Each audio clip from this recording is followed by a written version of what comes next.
All right, so we want to start out first of all, if we're looking at the binomial probability distribution, looking at what a binomial experiment is, okay? And an experiment is just something that happens, okay?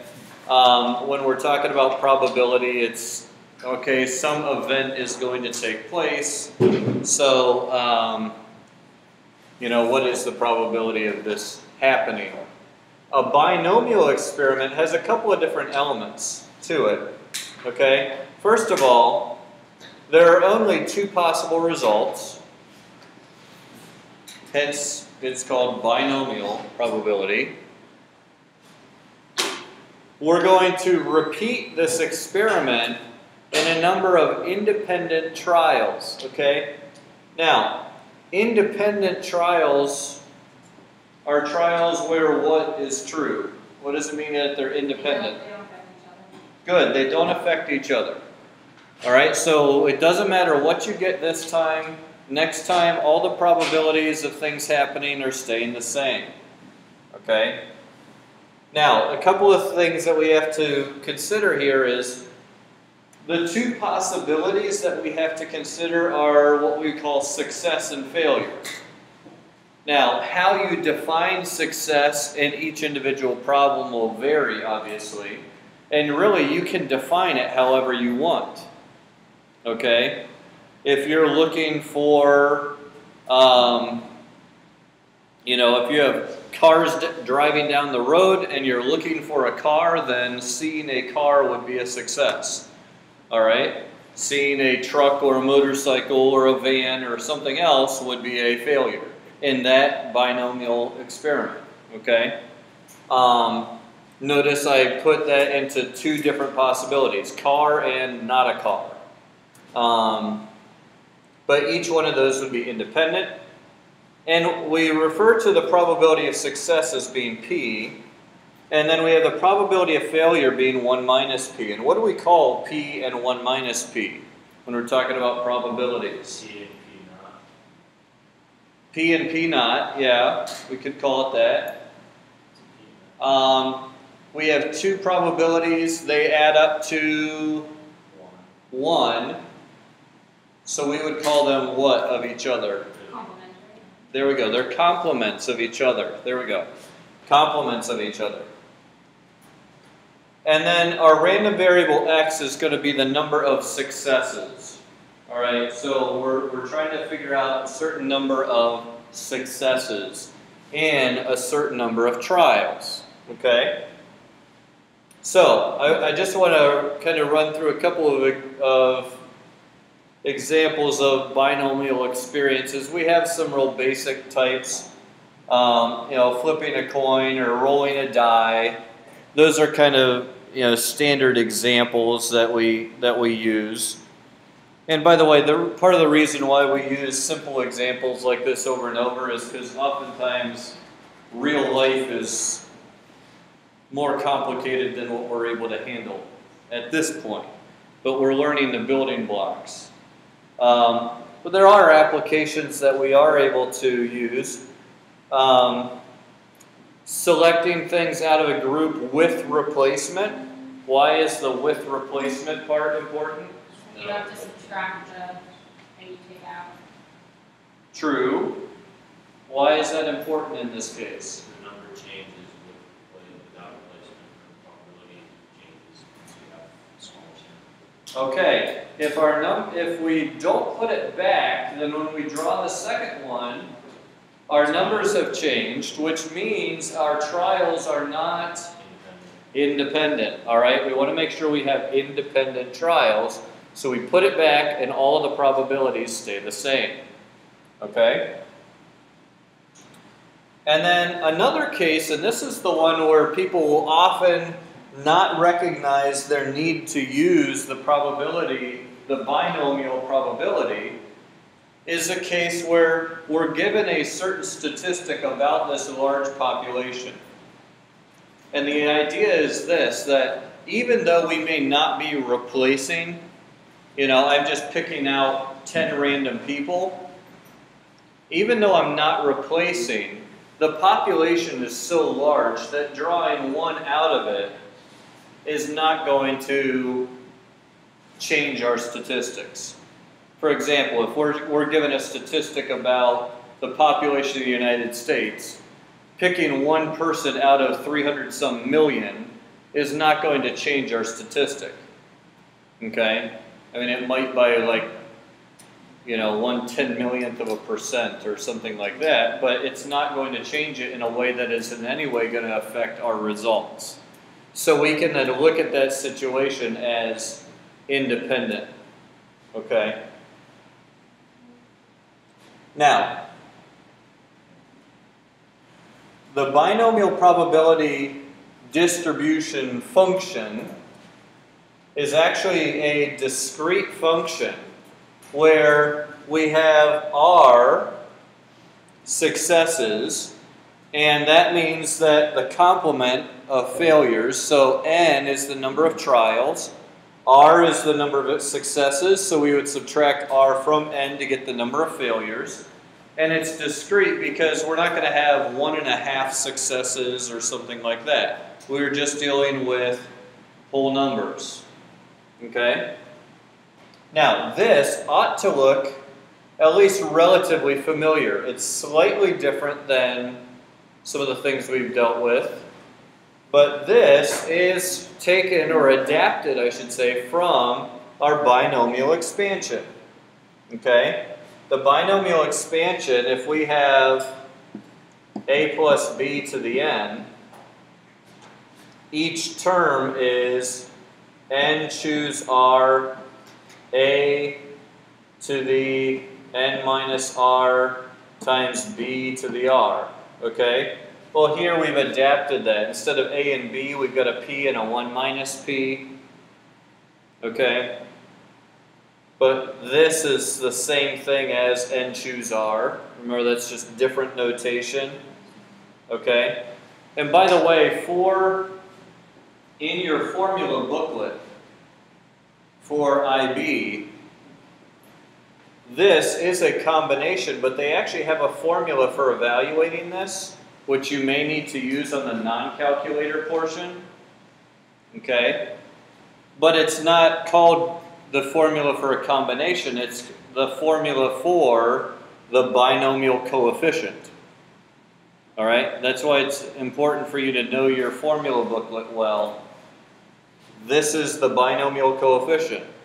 It's not referred to as just a combination in your formula book. And as such, it's listed in the section on probability, not algebra. Okay? So, just a little encouragement to make sure that you are familiarizing yourself with that formula booklet. Okay? So let's look at this function, the probability distribution function, the probability that our random variable equals some value r is going to be n choose r times p to the r times 1 minus p to the n minus r power. Okay? And then they say r could be 0, 1, 2, 3, all the way up to whatever n equals. Okay? Now, the expected outcome. This is one thing that's nice to know because we talked about expectation already. And for each of these, we had to multiply the probability of each possible outcome by the outcome and then add all those up, right? Well, because these are independent events and each one is going to have the same probabilities, then your expected or mean outcome is just the number of trials times the probability of success, n times p. Okay? So we've talked about expected outcome already, but for a binomial distribution, it's just n times p. You don't have to find the individual probabilities and multiply those by the individual results, and then add them up. Okay? Any questions so far? All right, good. Now, here's some notation that you need to be familiar with. If x is our random variable and we have a binomial experiment, n is the number of trials, or the number of times we're going to repeat, and p is the probability of success, then we would say x is distributed as a binomial with n trials and a p probability of success. So that notation right there, when you see x distributed as b, that's the binomial distribution. Are there other shorthands for different distributions? Yes, okay. In fact, you might remember last year we talked about the normal distribution, right? So you can have like x distributed. X could be distributed normally, and there we had the mean and variance. Okay. Okay? So these are the two that we're actually going to deal with. And there's actually one that's related to the normal, but for that we use z as distributed normally. It's the standard normal distribution, so it's a little bit different. Okay? So there's our notation there. That's how we know we're dealing with a binomial situation. And the thing that you need to basically memorize, though, is what these numbers inside refer to. So distributed binomially? Yeah, or distributed as a binomial with n and p. So if I gave you this, and I said, okay, 10 and 0.3, okay, I would know that my probability of a success in this case is 30%, and I would know that whatever I'm trying to figure out, I would be using the binomial expansion of 0.3 plus 0.7 to the 10th power. Okay? So this right here tells us this is what we're expanding. Okay? Wait, I don't understand you got 0.7. Well, we have a binomial situation, so if we have a 30% chance of success, then this has to be our chance of failure. 30% chance of success. From here. I made it up. What about the 10? I made that up too. Wait, do you just do that? Oh, you said it, okay. I just made up a binomial distribution here. If you see this, then you know that this is the expansion that it's referring to. If you were a math teacher, you could do it too. So, yeah, we get to make up problems all the time. So, all right. So let's take a look at doing an expansion when we're given these percentages. Okay. Now, here's the thing: when they say expand, they are not telling us to find what this equals, because what does this equal? 1, okay? It will always equal 1, all right? So when they say expand, they do not want to see the final answer, because we already know it's 1, because all the probabilities have to add up to 1, right? So what they want is the actual expansion. And if you remember, to expand, we're going to start with 5 choose, and honestly you can start with 5 choose 0 or 5 choose 5, it doesn't matter, okay? Technically with our formula we would start with 5 choose 5, okay? And then this is our p, and this is 1 minus p, okay? So we have 9/10, and that's going to be to the n power to start with, and the 1/10 is going to be to the 0 power to start with.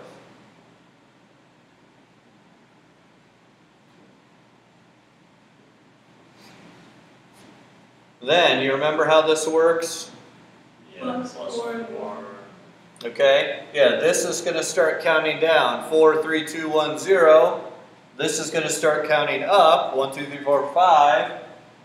What's this going to do? The 5 choose 5 is going to become a 5 choose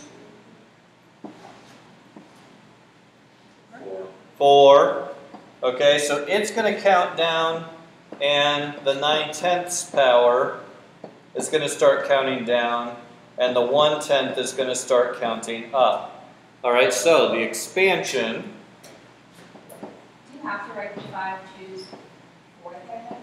Absolutely, because if not, 5 choose 4 equals 5, right? So if you don't put that in there, then you're only going to get, you're not going to get the right probability. I don't understand. It's the coefficient. Remember from Pascal's triangle, how you get the coefficient numbers? Yeah. This is just making those. Like if you put them all into your calculator, which makes it, and 5 choose 5 is 1, 5 choose 4 is 5, and then 10, 10, 5 is 1. Okay. So it's the triangle. Okay, so it's just. Yeah. This would be the 5th row of the triangle. It's going to Yeah, be so 1, like, 5. So can we just put the constants? Of the constants, like the If you know what that row is, this is just to the 5th power, so yeah, you could. Okay. However, if you had one like to the 50th power, Yeah. we don't want to do. Although I did have someone in pre-cal honors, I gave them one to the 20th power, and they actually did do 20 rows of Pascal's triangle. And they got it? No, actually, they made a mistake somewhere and messed it up. So That's so sad. yeah. I was about to say that's. So that's why you learn the combinations. But anyways, let's finish this. 9/10 to the 3rd, 1/10 the 2nd. 5 choose 2 times 9/10 squared times 1/10 cubed. 5 choose 1. 9/10 to the 1st power times 1/10 to the 4th plus 5 choose 0. 9/10 to the 0 and 1/10 to the 4th. So that's Okay. all they want when they take expand. To 4. Well, Why don't 5th, sorry. Thanks. we, can you get 5 choose 0 and like, can you get the value of like 5 choose 5 and 5 choose 4 in your calculator if you have a TI-83? Yeah. Yeah, you can. Now these, here's the thing, guys. The first and last one are always going to equal 1. The second and next to last one are always going to equal 3. n, which in this case is 5.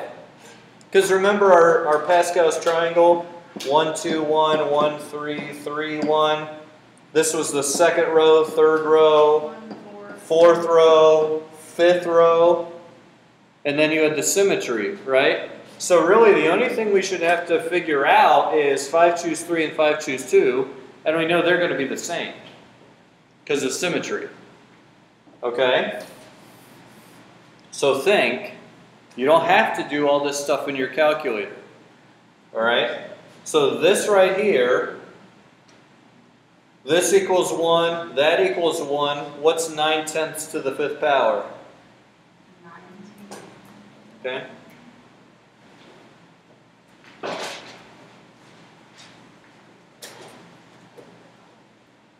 Everyone needs their calculator out. It's 0.59049.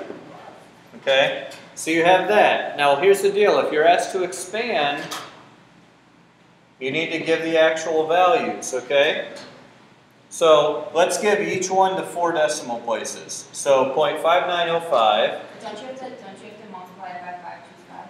Well, what does that equal? Oh, 1. That's 1 and that's 1. Okay? So now this, tell you what, Alec and Michael, you guys do this one. Amanda and Catherine, if you guys could both figure out what this one equals. Biggie and Hannah. Lisa. If you'll do this one. And then Hannah and Samantha? Samantha. I don't remember your name. Jeez. If you guys could do this one, and then if you guys could figure out this one, and Tony, you can pick whatever one you want to figure out and confirm. This way we have multiple people figuring it out so we can confirm answers, all right? So everyone needs to do this, please. So once you, how do you find 5 choose for 3?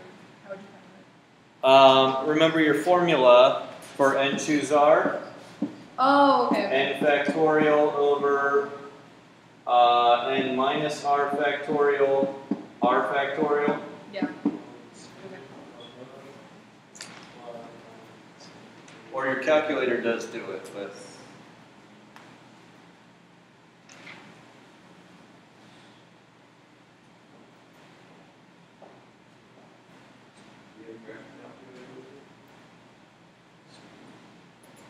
we're going to use it a lot today.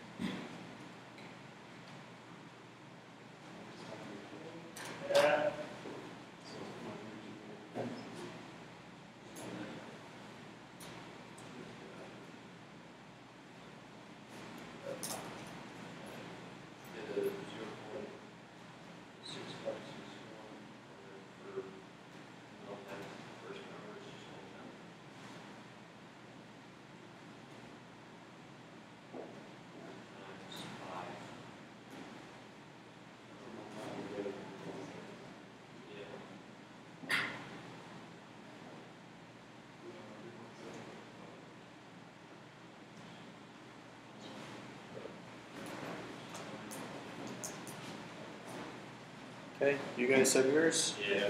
What'd you get? 0.328. Here's what. 0.5? Yeah. So we'll do 0.3281. Okay.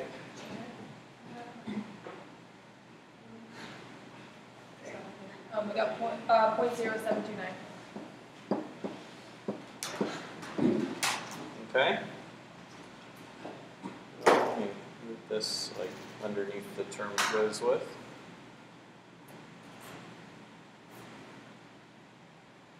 Okay.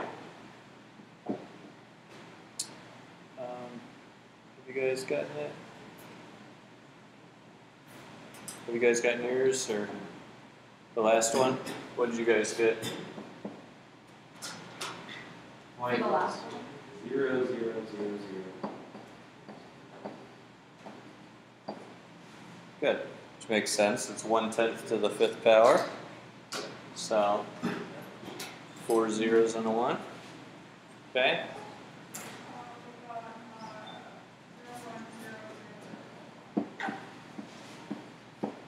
That? Right. Okay, great. And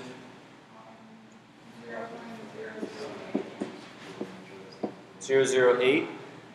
81? Okay. All right, now with rounding, all of those may not be exactly adding up to 1, but we can use this then. That's the expansion. So let's think about part B here. Okay? This was just a random thing they told us to expand, but part B, notice, is a problem that could use this expansion. All right, let's look at it closely. An archer has a 90% chance of hitting a target. That's P. Okay? Our success is hitting the target.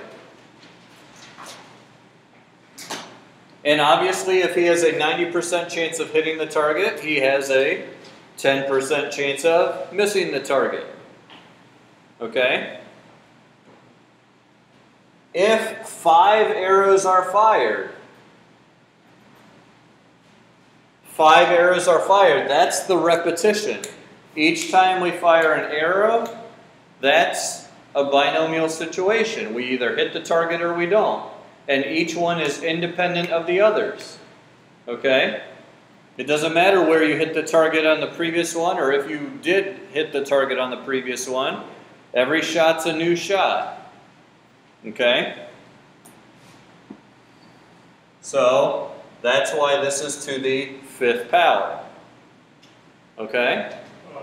So the key is getting the right terms for your solutions. Okay? So if we want to hit the target only twice, now look, 9/10 is the probability we hit the target. So we're going to hit the target twice when 9/10 is to the 2nd power. So if you look at this term here, that whole term gives us the probability of hitting the target twice. Okay? So the probability of 2 hits out of 5 is, if we changed it to a percent, it would be 0.81%. Okay?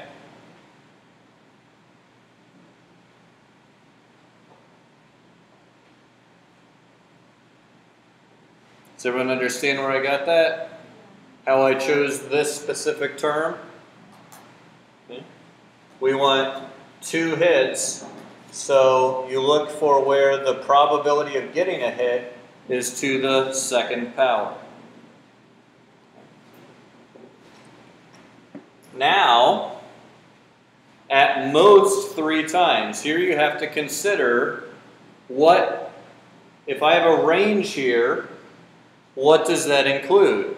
That includes the probability of getting no hits, or 1 hit, or 2 hits, or 3 hits. So you just add them. Exactly, so we're adding them. So All right? So it's our last 4 terms. Good. Here's, it's to the 3rd power. Here it's to the 2nd power again. Here it's to the 1st power. Here it's to the 0 power. So this is no hits, 1 hit, 2 hits, 3 hits. So here we're going to add all these 4 terms up. Okay? So we add these 4 terms up. Okay, and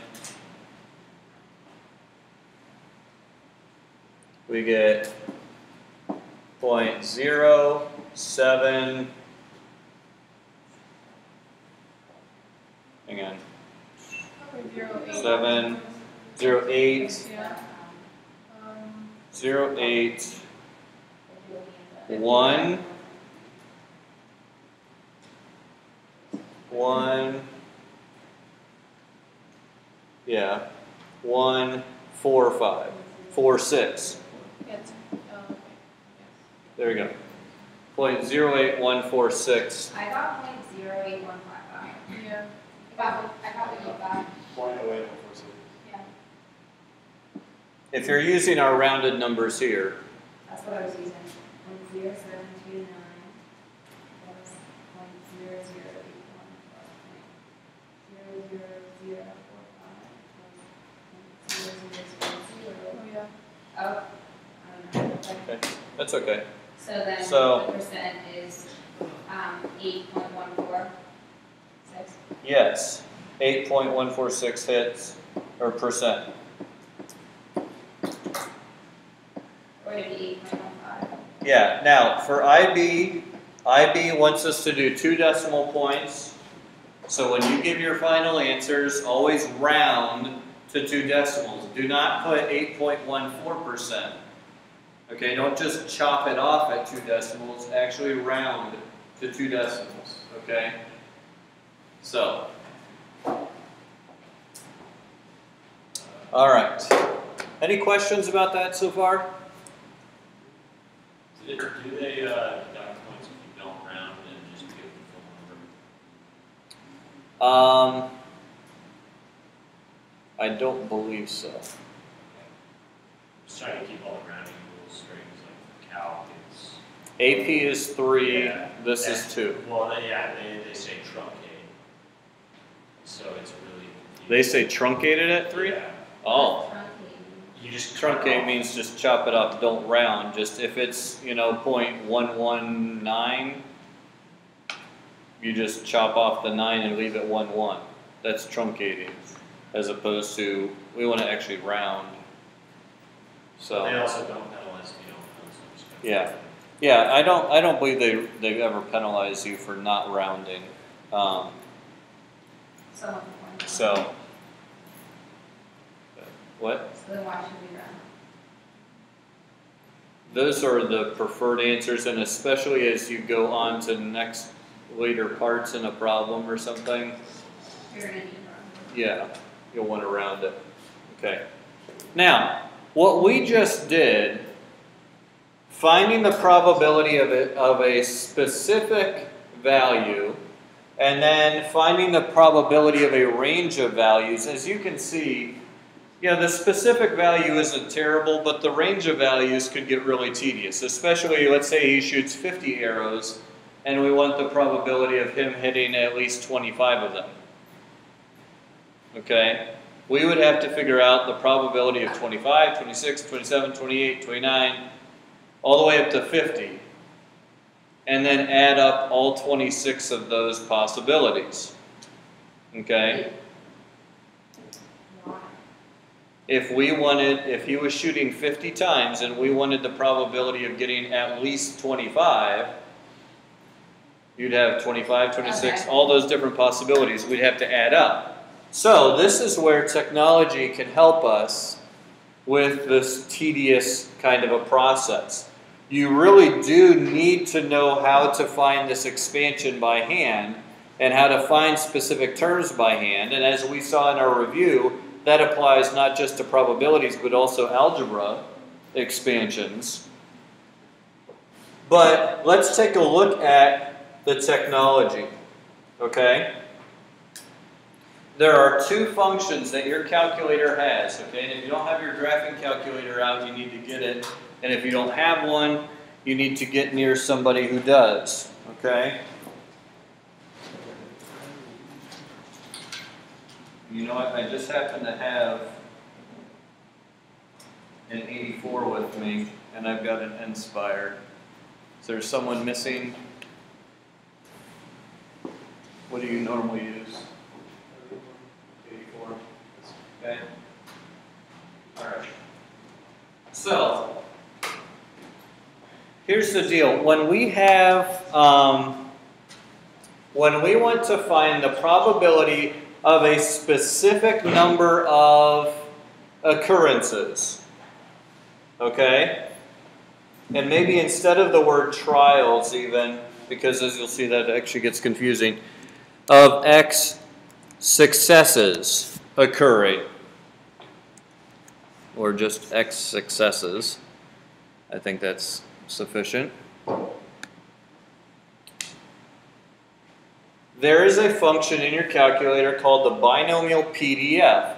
This stands for the binomial probability density function. Okay? PDF or PDF. PDF. Okay? Now, let me show you what this is giving us. All right?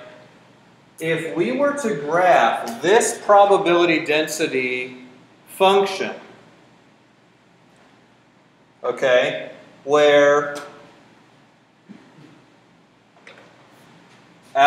we have 5 trials and our probability of success is 90%. All right? X is distributed binomially with 5 trials with a 90% chance of success. That graph would look like this. Okay? We have 0, 1, 2, 3, 4, 5. And notice at 5 successes, to hit it all 5 times would be 0.59. All right? And that happens to be the highest one. So let's make this a 0.6. And this is going to be up here at 0.59. Now, notice I'm going to use a spike graph to do this. Right? Now actually use a different color even. So there is that, okay? probability of hitting it 4 times was 0.3281, so it's a little over half there. And then we went down to 0.7, so that's down here for 3 hits. We were at less than 1%. Okay, there. And then here we're at 0.00045. And then right there we're at 0.00001. So we'll do that. There's a spike graph to show that binomial distribution. Okay? What the binomial PDF will do for us is it takes the n and the p and then tells us, the x tells us which one of these we want. Okay? So when we plug this in, we had found the probability of getting 3 hits to be 8.15%. Or I'm sorry, no, probability of 2 hits to be 0.81%. Okay? So here, if I want the probability of 2 hits from the previous example, then I'm going to type in, I'm going to put into my calculator binomial, binom, PDF. We had 5 trials with a probability of 90% for success, and then we wanted exactly 2 successes. Okay? So, on the NSpire, you can literally just type in BINOM-PDF and put parentheses. You can also hit menu 55B or D, menu 55B. Okay? Or, you remember you had that little book on the right-hand side, the button with the book on it? Down here. That's a catalog of all of them, and you can scroll down till you find it. Okay? So, yeah. It might take a while to scroll down. Now, those of you with the 83 or 84, let me show you. Okay? It's under distribution, which is right above the vars button, variables button. Okay? Yes? When it comes to the different error, which calculator you got 90? Okay. Can you hang on until we finish this example, just so you know what you're doing later? All right, so distribution. We come down here, binom PDF. All right, so it's choice A. We hit enter, and then we have to type in our case, the 5 first, then the 0.9, then the 2. Okay, so 5, comma, 0.9, comma, 2. Close our parentheses, and you see there we get the 0.0081. Okay? Now, you said you're getting an error? No, I put it in as 90. Oh, okay, yeah. Make sure you put that percentage in as a decimal. Okay? Also, too, you kind of just have to remember what order they go in, but if you mix them up and you put a 2 here and a 5 here, it's going to throw an error too, because you can't have 5 hits if you only shot 2 arrows. Okay? So, all right, so that is how we would use the binomial PDF. Okay? Those of you with the NSpire, did you guys figure that out? Yeah. Okay? All right, so now we had the case where we were looking for a specific range of possibilities, from 0 successes up to 3 successes. Okay? And for that, we're going to use another function called the binomial CDF. Now this one, there's a little bit of difference between how the NSpire works and how the 84 works. So let me address the 84 first of all. Why would you ever use the The CDF? Well, PDF stands for probability density function. So it's giving you one value on the density function. Okay? CDF is called the cumulative distribution function. So cumulative means it starts with 0 and goes up to whatever value you plug in for x. What if we don't want 0? Like, what if we want, like, the chances of hitting it either 3 to 5 times? Okay, in that case, you just have to kind of play with it, and we'll look at how to do that. Okay? You need to. I can go ahead. Yeah. It's the same thing. Like. It's a similar thing, yeah. So, so what we're doing here, if we want the probability of getting at most 3 hits, okay, the probability of having less than or equal to 3 hits, then what we're going to do is we're going to use the binomial CDF, and we're going to plug in 5 and the 0.9, and we want up to 3 hits.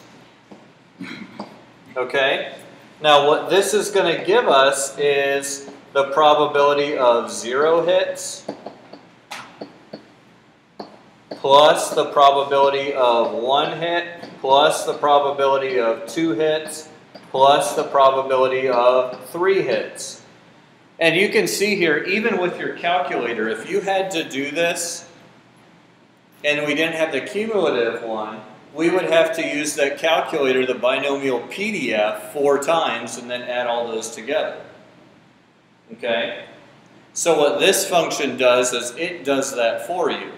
It runs the PDF for 0, 1, 2, and 3 and adds them up together. Okay? The cumulative distribution function, the CDF one, gives us everything up to, from 0 up to 3. Now on the nSpire, if you plug it in just like this, it'll do the same thing that the 83 or 84 does. Okay? It'll give you from 0 up to a certain value. Okay? So everyone try that on your calculators. Make sure that you get what you should. Okay? We're doing second distribution. Go down to choice B, the binomial CDF. Be careful you pick the right one. And then it's 5.9. And now we want up to 3 successes. 0.08146. Okay? Make sure you get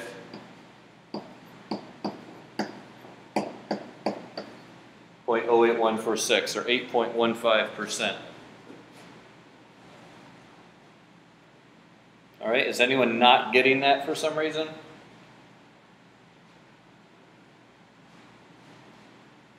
All right.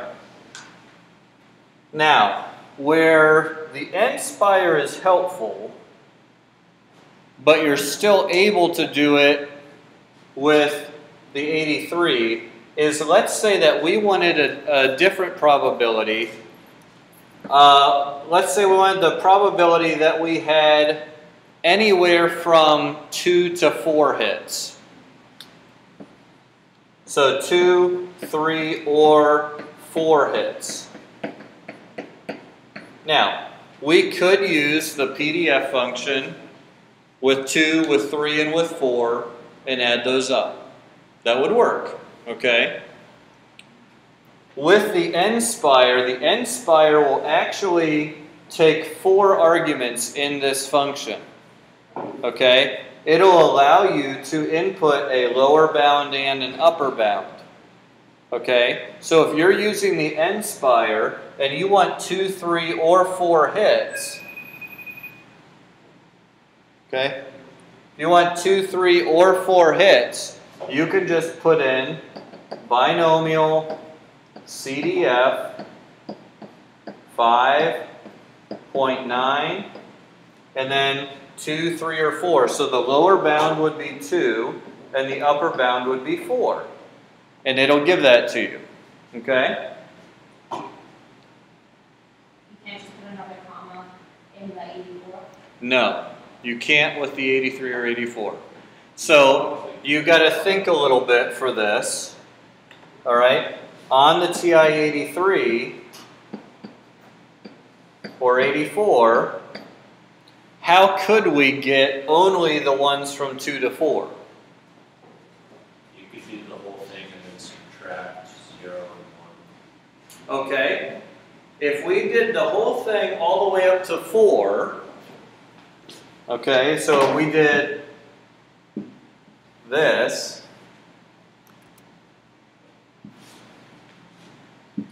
I have a little more. I have a little more than I want. Okay, so I would need to subtract the part that I don't want. Okay, so yeah, with the 83 and the 84, we would just do all the way up to 4, so 0 through 4, and then subtract what we don't want. So what would I put in?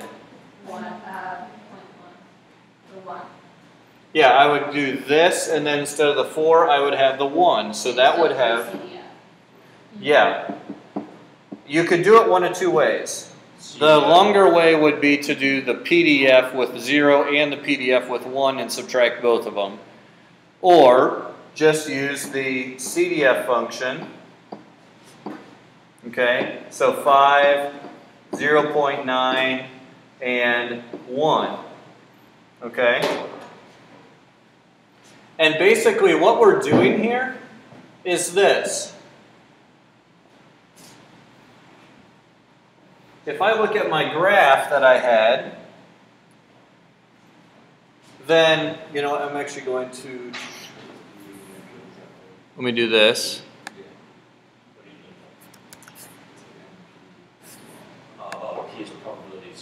Let me just go down here so we can see it right next to it, okay?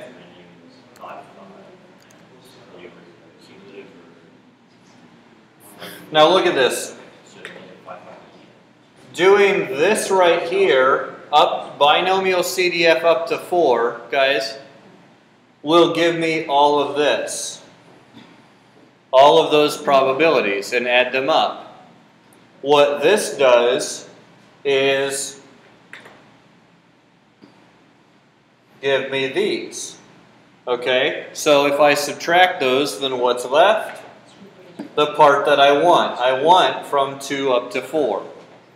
Okay, so you have to kind of think through that way to get just the part that you want if you've got the 83 or 84. Nspire's a tad easier. Yeah? You know how automatically have the Nspire put like a binomial PDF into a list?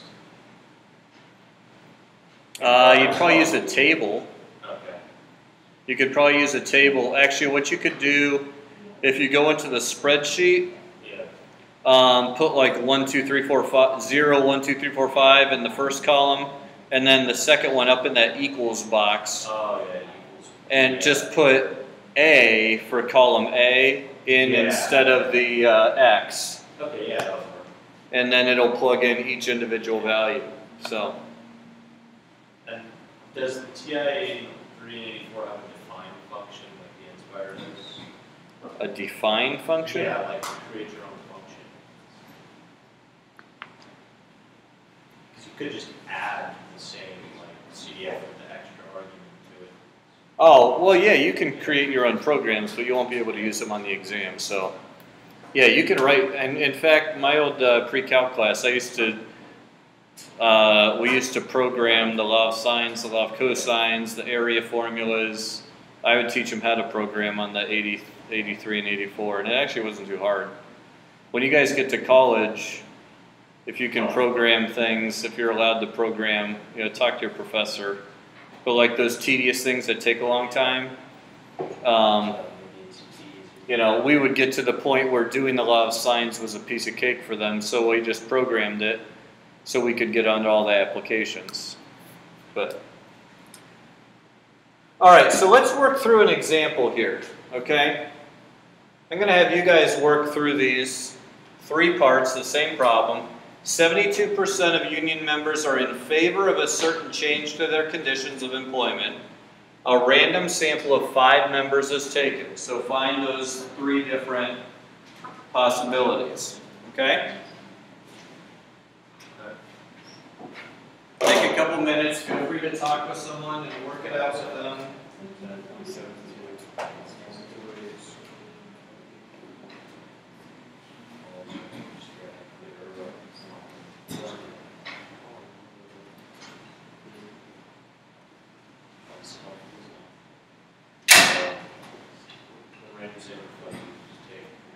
Okay, so 5 people, so let's do 0, 1, 2, 3, 4, 5.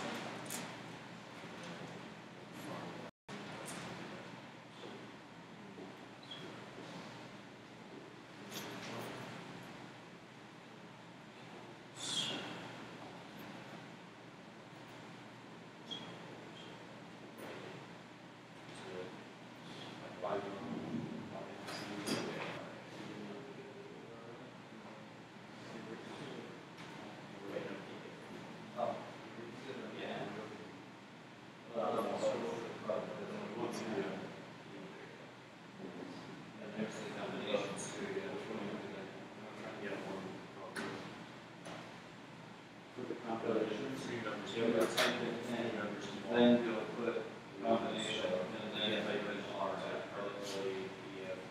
oh, yeah, 5, so we're asking 5 people. The probability is 0.72. And X is going to be called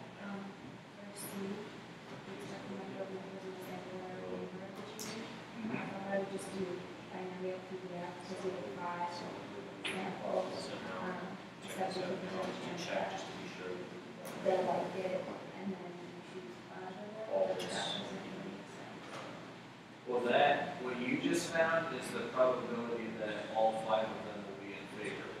So You want the, expected number of members that are in favor. So how do I do expected?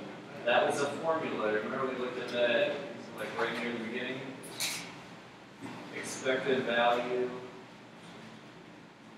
And we said you don't have to find each individual expectation and add them all up. You can just do sum. Expected It was in this section. You don't have to do all of that, but adding them up. So now 3 members. You can just do. There we go. outcome.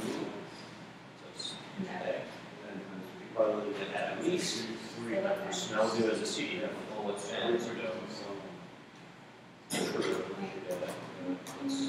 Let's get it. Let's get it so it's cumulative. So I'll go Control C. Control C. Control V.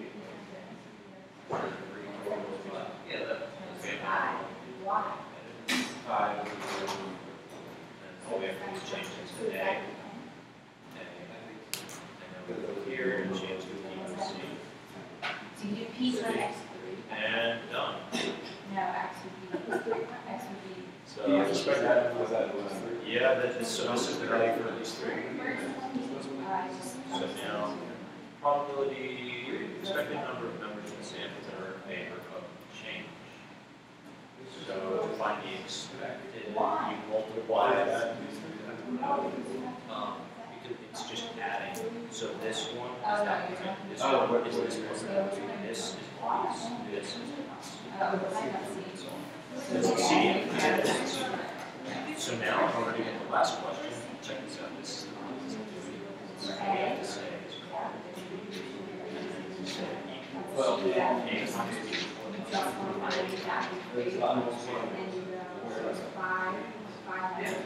now we say this one sum. And the next one is CDF. That is our answer, 3.6. We're done. No, the next one is CDF. All right, let's see how you guys are doing with this. What would you use for the probability 3 are in favor of the change? Binomial PDF. You get 0.296. All right, we want exactly 3, so 0.292626. okay. So binomial PDF 5 with a probability of success as 72%, and we want exactly 3 members in favor. Okay, so that's what we would put. Okay.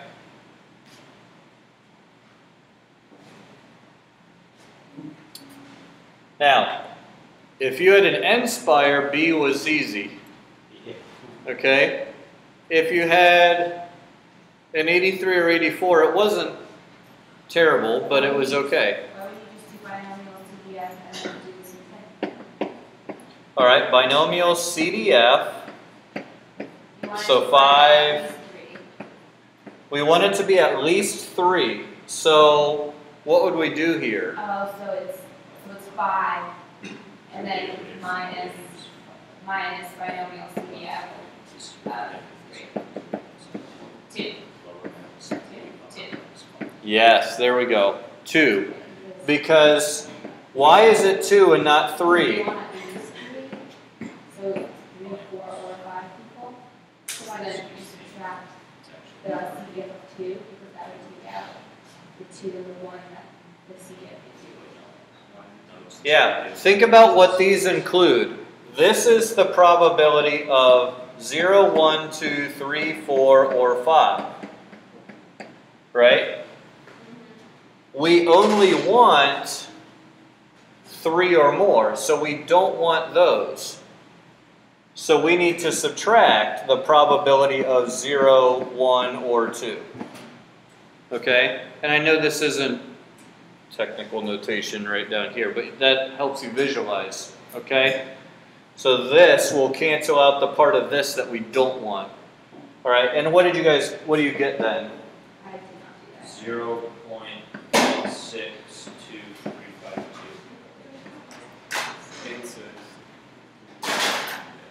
Okay? It's 886, 0.86. Good point. 86. Oh. Yeah, 86235. 2, 3, 5, so we'll go with 4. Okay. Now, let's think about this if this makes sense. You know, if we have a 72% chance that any one person is going to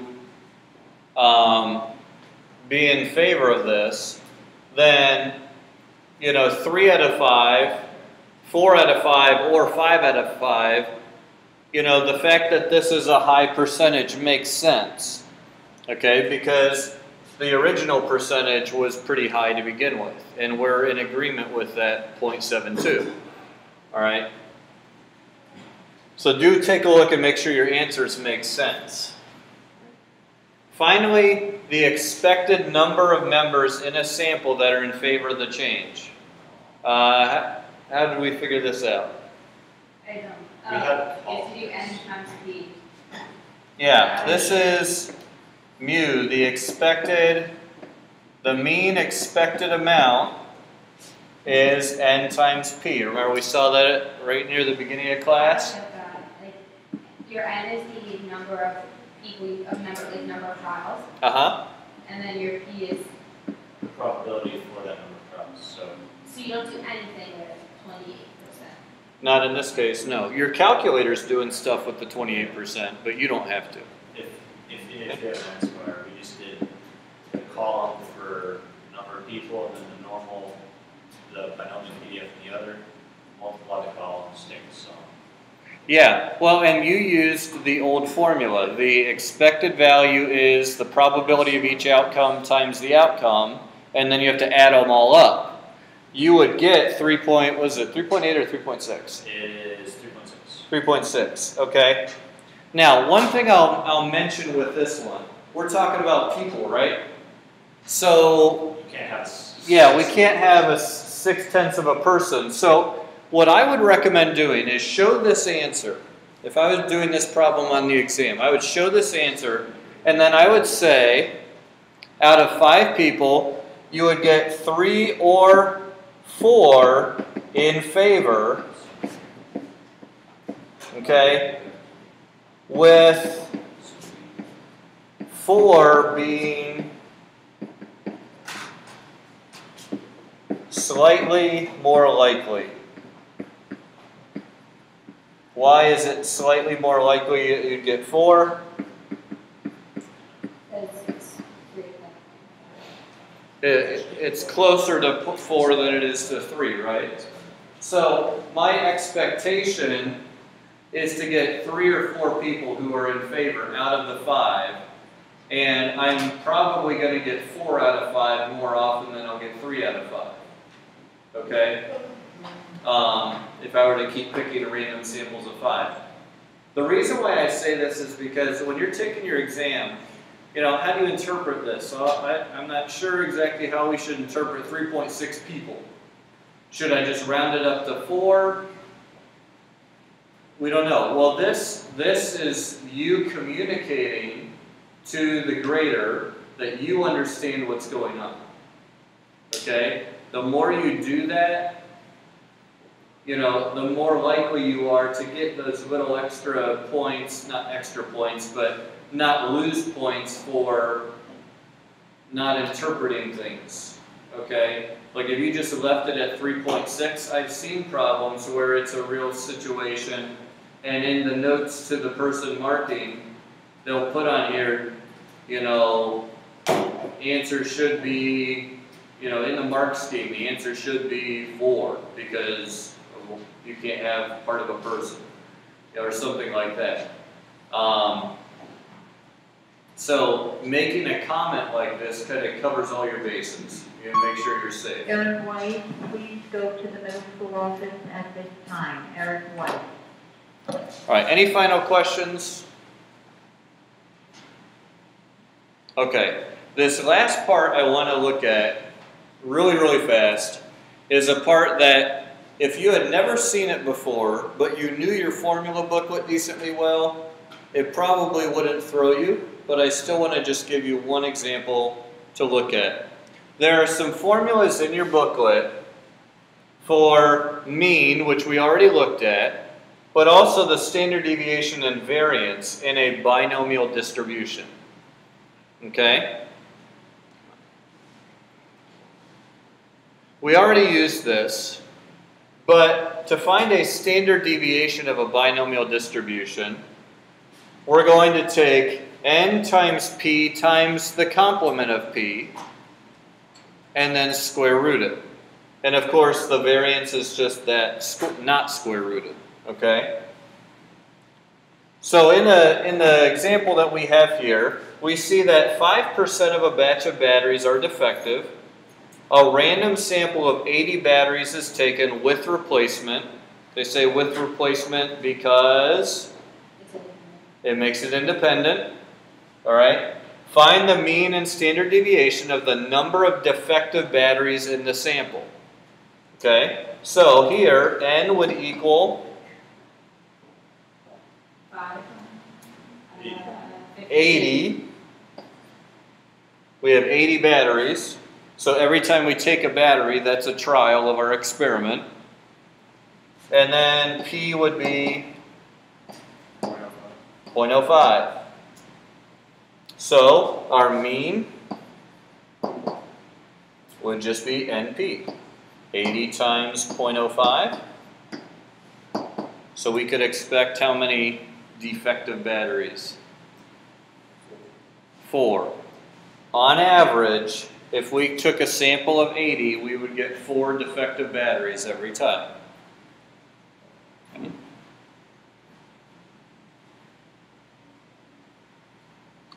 For our standard deviation, square root of NP, 80 times 0.05, times 1 minus P. What's 1 minus P? Yeah, 0.95. So, our standard deviation then is the square root of... I don't know, the answer comes up to 1.9496. Yep. Okay, what was the, what did you get in here? It's like 3 point...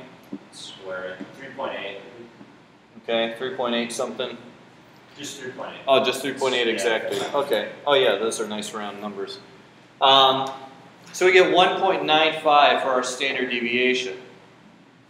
So now if we are wanting a 95% confidence interval or something like that, like we'll talk about in the near future here, we could then use the standard deviation with the mean and come up with a range of possibilities that we can be, 95% certain the number of defective batteries is going to be in this range, or 99% certain that the defective batteries are going to be in this range.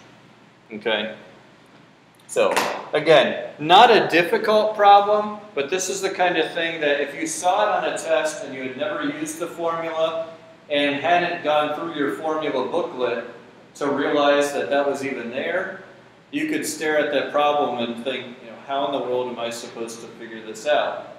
Or you might try to use like the normal distribution numbers or something like that, or formulas, and obviously you'll get different numbers. Okay? Given to us on the exam. Yeah. These formulas are given in your booklet, yes. Okay?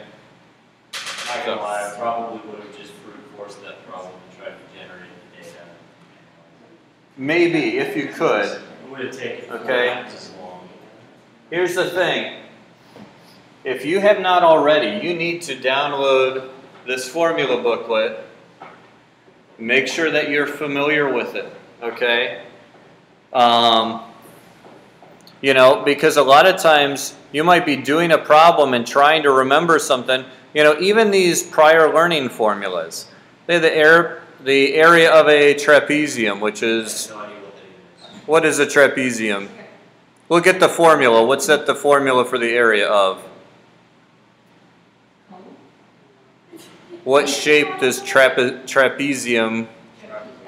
Trapezoid, okay? It's just a British term for a trapezoid, okay? So there are formulas there, but notice here, binomial coefficient. It's not listed in the probability stuff, it's listed in the algebra stuff by the binomial theorem. Okay? If we scroll down to statistics and probability, here we have our binomial distribution. Look right here, guys. If you forget what the binomial expansion is, okay, they have it here, but they also have the binomial distribution right here. And then here's the mean, and here's the variance. And how do you find the variance or how do you find standard deviation if you know the variance?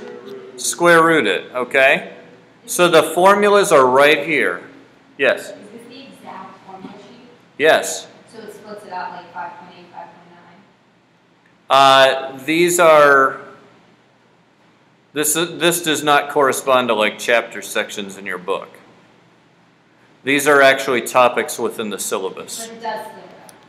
Great. Well, yeah, it's what you see here is what you're going to be given on exam day. Okay. And that's what you're going to be using when I give you tests. In this class, when we do the IB test, I give you this formula sheet. Yes. Okay? So, lots of calculus formulas. They actually Okay. give them, yes. Yes, In AP, you don't get anything. that's right. They just leave you out So- and die. But in AP, they're spending an entire year studying calculus. We're going to spend like Yeah. 3 months, 3.5 months maybe. So, we don't expect you to memorize everything. All right, so with that, please make sure, oh wait, that was the page that was on. Please make sure that you take a look at the problems. I'll be checking those next time we meet, and do your best on those.